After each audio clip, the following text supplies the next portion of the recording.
think you're all from Willowbank Resource Centre in Dungannon. That's correct. And you're here to talk to us this afternoon about your experience in the Dungannon Minor Injury Unit and in Craigavon Emergency Department. We normally ask to make an opening statement of 5 minutes. I don't know if one of you is happy to do that and then move to questions and answers. Are you happy enough to proceed with that? Well, then what I'll do is, whichever one of you would like to make a short statement, but introduce yourselves first, say a little bit about Willowbank, and then make the opening statement, and then we will have some questions for you based on that statement. Are you okay if are you happy enough? I'm Catherine from Willowbank, and Willowbank is a resource centre for adults. Would you bring your microphone a bit closer to you, just... That better? Great. Yeah. Yes. Willowbank is a resource centre for adults with physical disabilities and sensory impairments, and within the centre we have a LARD group, lobbying, activism and research group. So we would often respond to consultations. We would take a look at various issues that are impacting upon the lives of our members, and it's a user-led group. I am a staff member and I support the group, but we would have responded to consultations on things from the reorganising of the town centre in Dungannon to Blue Badge to welfare reform, and this was something the South Road Empowerment Programme had come to us with regard to, did we want to input into this piece of work. So we were fairly interested. Thing was, I suppose, as these things always happen, just after we'd done the consultation, Marina unfortunately had the unfortunate opportunity of having to visit minor injuries in Dungannon. So she has another story to tell today, and we have some further papers to present to you. And we felt it may be best today if Marina and Peter both briefly spoke about their experiences. That's fine. Because they come from, whilst in two different minor injuries unit and in Craigavon Area Hospital, they were both for the same issue, the indwelling catheters, which Peter and Marina can speak more about than I can. And it was interesting because in our response to yourselves, we had it was myself who'd had a very positive experience of minor injuries in Dungannon, and to contrast that to the experience of someone who just presented with a little more difficulty, it just wasn't so good. So we thought it was important to tell you. Okay, well, what I suggest we do is we'll start with you, Catherine. If you tell us your experience, and then Marina will come to you and ask you to say what happened in your experience, and then Peter will finish with you, and then we'll round up with any questions. So if you want to start, and then we'll move down the table. So I suppose just as a parent of two young children, I have an 8-year-old and a 3-year-old. So as you well know, minor injuries can be a place that you have to visit occasionally. And my son had a broken arm. We went in, and even though I was a little bit stressed about the whole thing, the staff were brilliant. There was a lovely area where you could sit down, and there were some playthings for my younger child. I felt that the reception desk was low and easy to access for me. However, not as a non-disabled person, I felt that was good. I know Marina will have different experiences. And I just felt we were dealt with very quickly. There wasn't any huge waiting times. It was great not to have to go to Craigavon because it's that little bit further, and you know rightly the queues there are horrendous. And the staff were very professional. His bones were set, and we had a follow-up appointment, and everything just went very well for me. I felt we were very well treated, and very efficiently and very quickly in that situation. Okay. That's great. Rena, do you want to tell us about your experience? Unfortunately, my experience of the minor injuries unit in Dungannon is a rather different tale than Catherine's. I have a C4 spinal injury, which means I'm a tetraplegic. I have very limited movement in my arms. I have no use of my hands whatsoever, and I'm a permanent wheelchair user. And I have a suprapubic indwelling catheter. I attended the minor injuries in August this year because I became unwell whilst beside the hospital, so it was the nearest place for me to access some medical assistance. When I arrived into the minor injuries unit, although the desk is lowered, there are chairs in front of it, and it was impossible for me to get in close enough to speak to the receptionist. So we had quite a loud conversation across the desk, which everybody else in the vicinity could obviously listen to. Now, I told her my problem seemed to be something wrong with my catheter, and she immediately responded, "We don't deal with that." Okay. A very cutting, dismissive statement. And I said, "Well, I really need help." She spoke to another colleague who really wasn't very keen on any help either.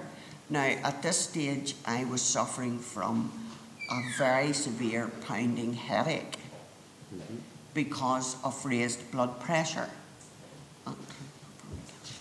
And that can cause seizures and bleeding inside the brain, which can be fatal.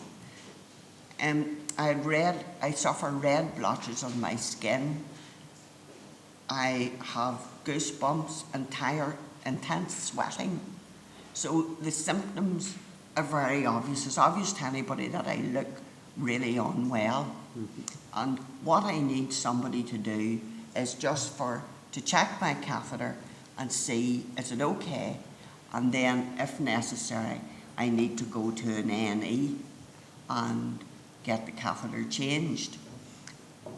And we asked the staff about could they do anything, and they sent us to the out-of-hours doctor, which is literally situated just around the corner. We went round the corner. The out-of-hours doctor, it was closed. And I felt that staff in the minor injuries should have been aware that the out-of-hours doctor wasn't there, that it wasn't a time that it was going to be open, because they're situated just beside each other.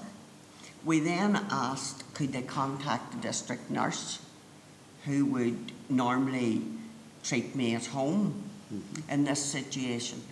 But district nurses are on the same site as the hospital, but we are not linked to the district nurses.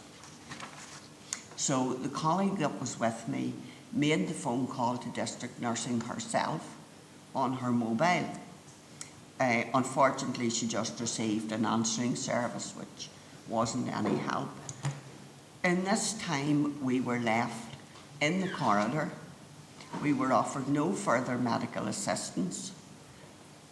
Staff actually looked around the corner periodically as if to check, were we still there? Had we gone away as such? I then contacted my GP by telephone, who said he would be happy enough if a nurse checked my blood pressure, and if it was okay, I could travel back home and he would treat me once I got there. And that is actually what I had to do. I asked a nurse in the minor injuries unit to check my blood pressure, explained that my GP had requested this. She was extremely reluctant to do so, and did so with, it was evident from her tone of voice and attitude that she did not really want to be involved. Once my blood pressure was checked, I just left and travelled home. Unfortunately, a very bad experience, very distressing. It would have taken very basic medical help to alleviate the situation. A little bit of very basic help would have solved it. I probably should have asked whether anybody wanted to ask Catherine any questions, and probably easier to ask the questions as we go along before we come to you, Peter, if I may. I just have to, can you give me a sense of the time, how long all of that took? So roughly when you arrived into the minor injury unit, and you obviously ended up, and you and whoever was with you had to do a lot of the phone calls and chasing up, etc. So that would have taken well over an hour. So from I arrived until I left again. Okay, that's fine. And in terms of looking back on that now, what do you think should have happened that would have made a difference to your experience? If they had have brought me into the area, listened to the explanation as to what was wrong, and just very basic medical help, would have sorted it out. Okay.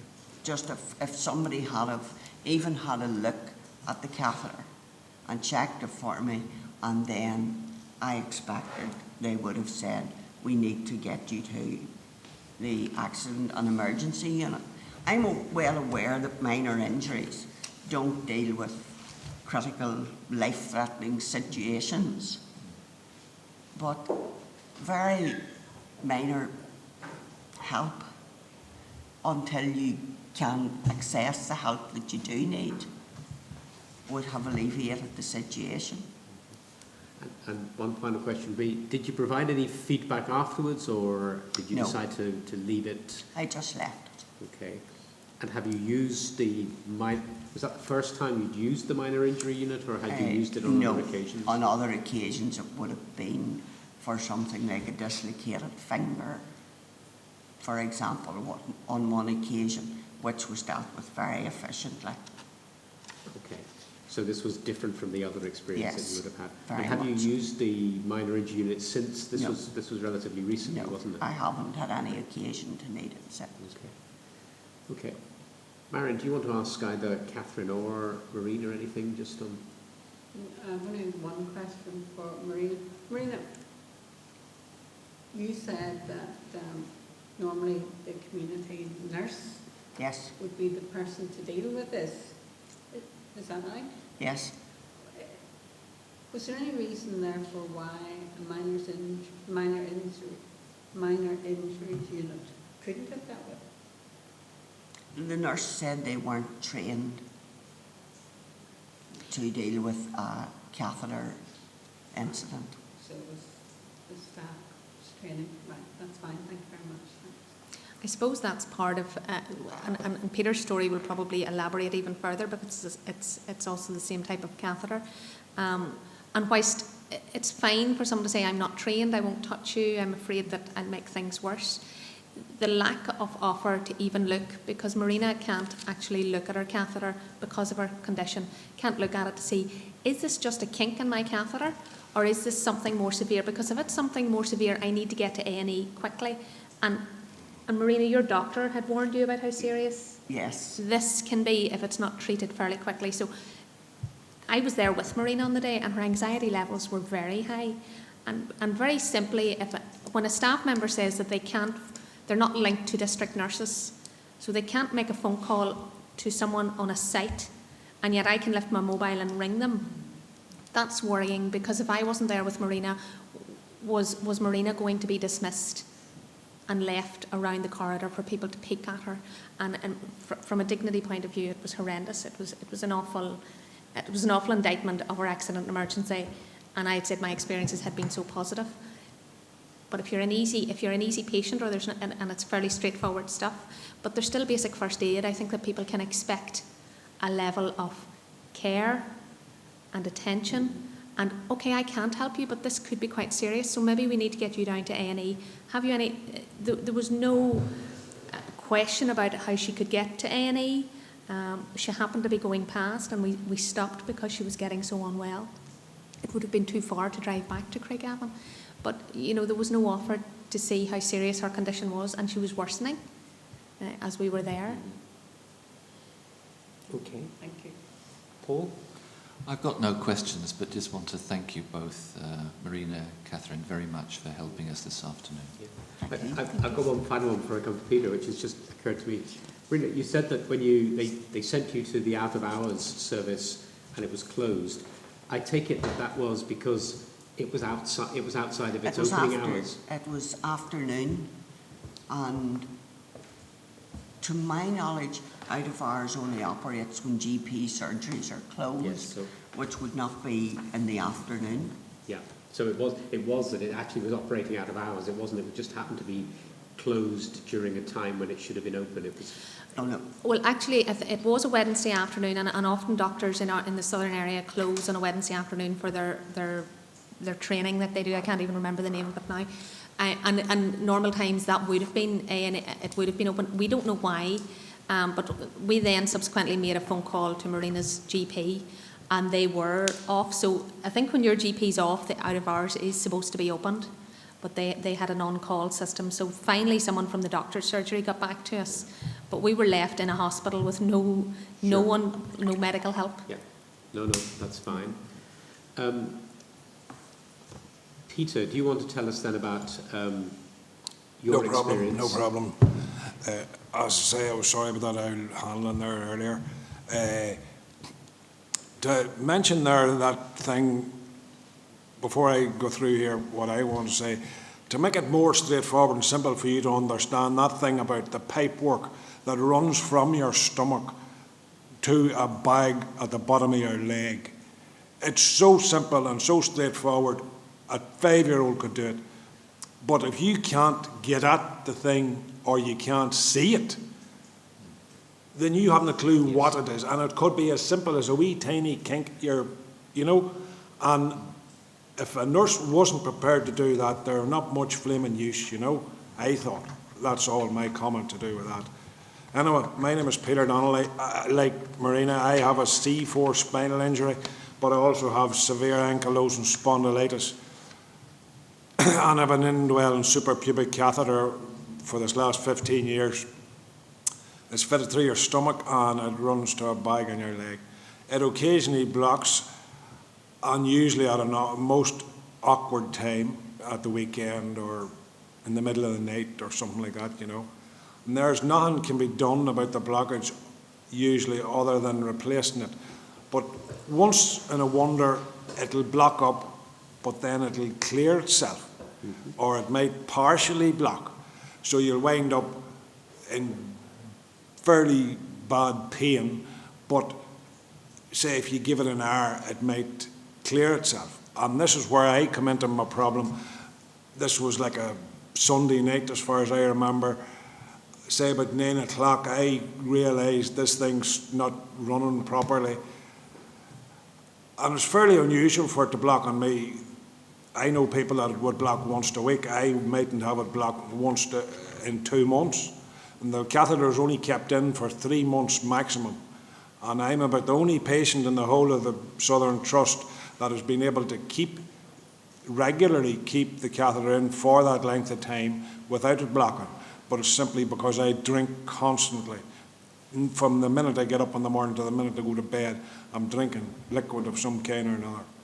And not alcohol. Right? Anyway, at approximately 11:30, I contacted the out of hours surgery, I contacted the twilight nurse, they're called, and I was told that it was too late, that they stopped working at 11 o'clock. So then they got me the phone number for the out of hours doctor. The out of hours doctor landed about an hour later, and by that stage I was lying in bed. I was in agony, I was soaking wet, I was freezing, and he just stuck his head round the door and he didn't take 2 steps into the room and he says, "Oh, there's nothing I can do for you. They never told me that it was a catheter problem." They never told him that it was an indwelling catheter problem, which is slightly different than the other one, He says, "Nothing I can do for you. I'll have to get the ambulance." And that was just... I stayed there, as I say, another couple of hours went past, more pain, more agony, more sweating, more headaches, and wild sort of stabbing pains in your stomach, as well, because your bladder goes crazy and does all sorts of things. And the ambulance people took me down to the hospital, to the A&E in Craigavon. And I was put onto from the ambulance, put onto a steel trolley. The nursing staff in there took my trousers and my shoes and socks and stuff off and gave me a pair of plastic sort of trousers, disposable things, you know. I lay in the busy A&E ward in a cubicle on the trolley until 8:30 in the morning. During this time, I was unable to move. I wasn't offered anything to drink during the entire night, and after I had been assisted to change my trousers, no one checked me until the doctor arrived at 8:30 in the morning. I had bladder spasms which were causing me excruciating pain, yet I was not offered any pain relief. By this stage, the disposable trousers, my legs were soaking wet as well, and the blanket which they had given me to put over me, but it was still freezing cold. Having had 2 hip replacement operations, and due to the lack of meat on my bones, I am very tender and I sleep on a pressure relieving mattress at home.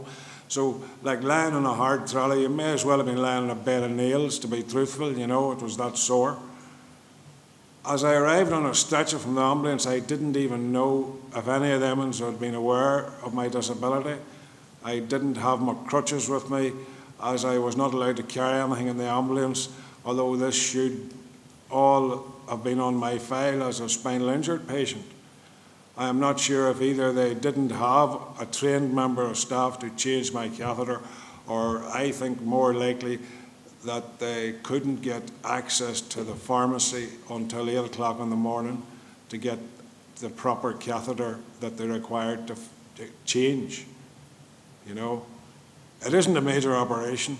It's so simple once you know how to do it. I could do it myself, or I could guide somebody on how to do it if they were willing to attempt to try and help you, you know.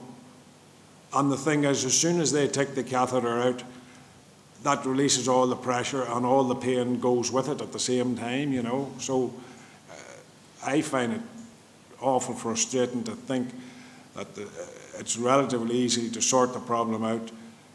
I'm reasonably healthy otherwise, but, you know, they're all very willing to wash their hands and say, there's nothing to do with me, or I'm not trained. Do you know that kind of heard correctly? And that's not what you want to hear when you're in agony, you know, or it's not what I want to hear anyway. The bars in the bed were put up as well, I suppose, it was to help or to make sure it didn't fall out of the bed. But it left me then, like, trapped. I couldn't move any road. I couldn't get up, I couldn't get out, I couldn't sit, I couldn't, you know, and I was well cheesed off by the time the morning come. And if I'd have knew all this lark was going to happen, I'd have stayed in bed in my own bed. I'd have been in exactly the same position, I'd have been still soaking wet, I'd have been still freezing, but I wouldn't have been aching from head to toe with lying on the hard thing. And I would have still had it done at 8:30 in the morning, because I would have been able to contact the district nurse and tell her to come out and change the thing. You know, so going to the hospital was a complete wasted exercise. Money, everything else, and two ambulance men flying up and down the road, you know. And if you're going to ask me, did I make a complaint? I didn't bother my arse. Okay. Simply because I've had previous experience, far too much of it, and it wasn't very good. Okay. Could I have a couple of quick questions? I think you may have answered to some extent the first one, but looking back on that, if the same thing happened to you again, Yes. what would make a difference to how you were treated? What are the things that should have happened that didn't happen last time round?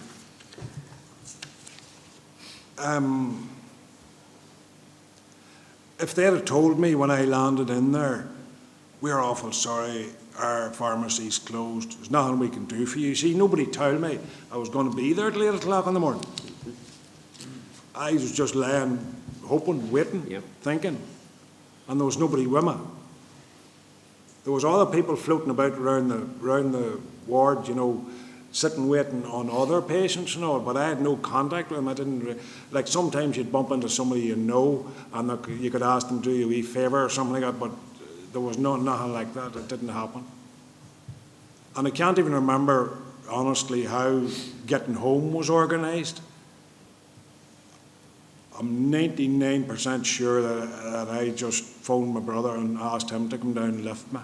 But I don't think they offered to get me home, if you know what I mean. But I wouldn't put a lot of emphasis on that complaint as such, you know what I'm saying. Okay. And But I would have loved to have known, like, at least then you could kind of say, well, I'm going to have to stick it out here, you know, but 1 hour after another, and 3 or 4 hours, like it feels like days at that stage, you know what I mean, and you just don't know what's coming next. And, you know, there's other ones racking about through the ward and roaring and shouting, and it was like a fucking madhouse, you know. okay, my other question is, said in pretty trenchant terms why you didn't complain, and based on the experience that you'd had before, and that was unsatisfactory. Do you want to say, again, if for a second we were the powers that be that had some way of dealing with the complaints process, what would you need to see change in a complaints process for you to feel it would be worth your while to complain if something went wrong again? There's a point.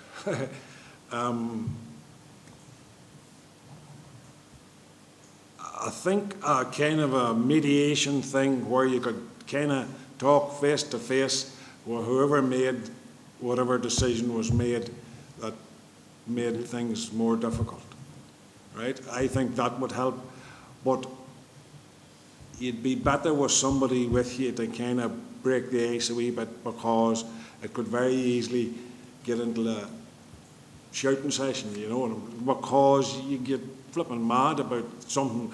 And an awful lot of these mistakes, I honest to heavens, like I've been in the hospital 50 times, I know the crack. They're always seemingly very simple events, if you know what I mean. The last woman that was speaking about the way it was simply the people in the hospital didn't listen to the GP or didn't even listen to the patient. You know, and usually I find that nearly impossible to believe, but in my circumstances that happened so regularly. It was, you know, it seems designed, you know. And like I was at a conference about how safe is my care in Belfast last week, and Julie Bailey spoke, who had experience in the Mid-Staffordshire scandal.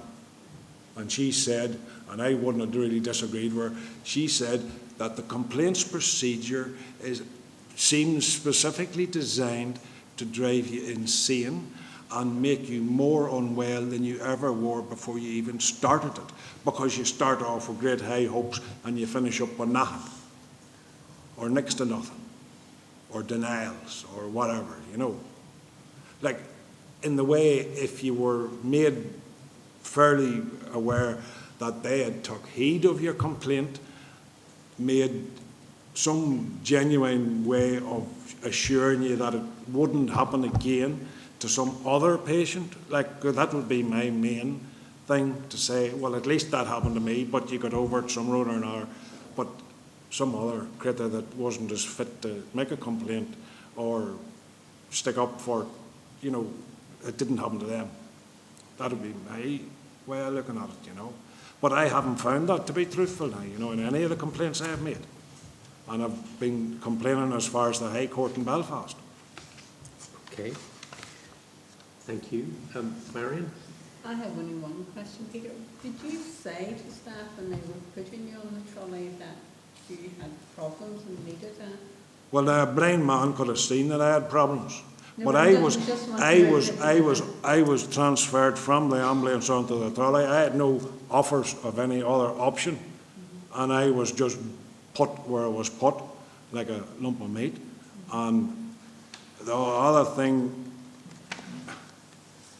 it may sound daft, you know what I mean, but I would rather not kick up a fuss, because you just never know, things could get worse. Right? So if you'd have said to me, should I not have said to the nurse, here nurse, can you get me a pillow or a cushion or something like that, you know? Well, like, some of them would take a look at you and say, who do you think you are? You know, and that would be more often the attitude I have found than, oh, jickers, maybe he's not as well as he, or, you know, that kind of thing. And I think, to be fair, in that situation, because we've discussed it quite a lot in preparing evidence, it wasn't even that you had the opportunity to call anyone because you were on your own. You didn't have a buzzer, you didn't have any kind of a way of contacting staff. And again, if someone has a significant disability, what is recorded on their file? What is being looked at by A&E staff? Because Peter is a spinal injured patient. And that should be all aware. It is difficult when you arrive in on ambulance because you can't take a wheelchair and you can't take walking sticks, and you do expect that staff will ask the questions they need to ask about whether you need support. And if you have a catheter that's leaking out and you're not able to independently mobilise yourself, you know, there are other issues. The answer is not just to not give someone a drink of water so that they won't keep leaking. People need to keep hydrated because the pain's getting worse. So, I mean, it's the hospital staff are trained around the support and care of patients. Patients are ill and unwell, sometimes unwilling to talk to staff who are really obviously very busy. And you're hoping that somewhere along the line you're going to get sorted out fairly quickly and get out of there, and that'll reduce the stress for you and the stress for other staff members. So putting the burden on a patient to complain at the time when they're already in a lot of pain isn't necessarily the answer. Well, But yes. I'm not suggesting that you would complain. I'm just wondering if you had said to the nurse or someone, I actually, not a lot of flesh in me, and this trolley interpret is there, because we've had other witnesses who had similar sorts of difficulties who had said it and then they've been given it. I'm just wondering, is it something that you would think of doing, or is it something you said that you don't really like causing a fuss because it might make things worse? Yes. So, Well, in general, as I say, I wouldn't generally make a request of anything, of any of them, at any time, because of my previous experiences. And it's usually negative. Now, that's not to say that they wouldn't have maybe got you a cushion or a pillow or something to lie on. But, as I say, they could as easily look at you and say, stick him in the corner of the road, he's going to make a fuss. And I wouldn't have wanted that to happen, so to reduce the likelihood of that to happen, say, nah. Can I ask one before I pass on? In one of the trusts that we've been to, they had initiated a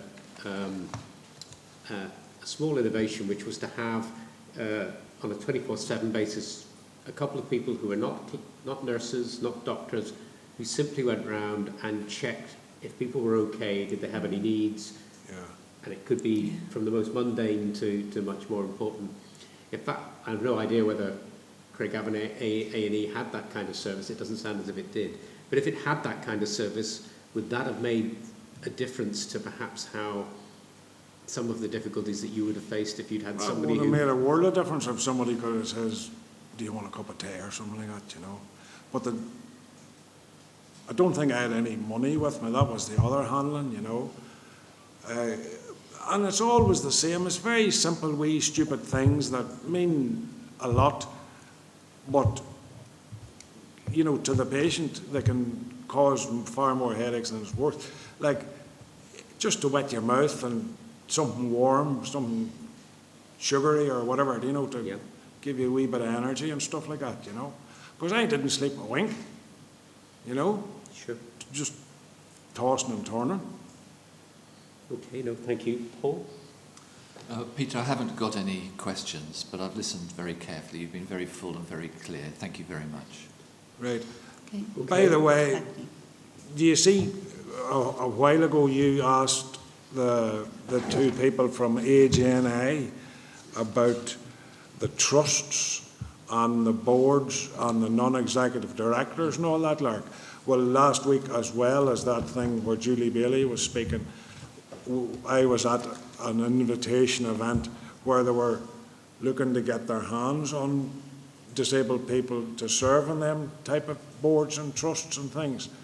But they were able to tell us that from 1995, when they first started to take disabled people a wee bit more serious, in 1995, there was a representation at 2% disabled people out of 1,400 members of these boards and trust board, non-executive people, and in 2014 it's still 2%.